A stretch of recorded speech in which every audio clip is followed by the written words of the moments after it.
17 septembre 1863, 17 septembre 2013. 650 années que disparaissait Alfred de Vigny, auteur de plusieurs œuvres de la littérature française du 19e siècle. Alfred de Vigny, évidemment, fait partie des grands poètes du 19e siècle, qui a participé, un tant soit peu, au grand mouvement du romantisme avec Alfred de Musset, avec Victor Hugo. Alfred de Vigny devrait, je crois, être une figure, est une figure marquante de cette littérature du 19e siècle. 150 ans après, il reste encore des souvenirs pour celui qui a contribué au romantisme historique français et l'auteur de la poésie empreinte de stoïcisme. Si on devait retenir quelque chose d'Alfred de Vigny, c'est cette poésie, je vais dire, mélancolique, mais en même temps, je pense une poésie qui vous emporte, qui parle de l'homme avec autant de profondeur. Moi, je crois, à l'époque où j'ai commencé à aimer la littérature française,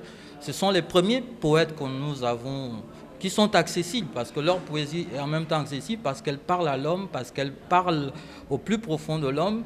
Et Alfred de Vigny fait partie de ces poètes. Quand vous les lisez, vous avez l'impression évidemment de partager leur nostalgie, de partager évidemment cet enthousiasme de la belle langue, de la poésie qui vous arrache des larmes à chaque fois.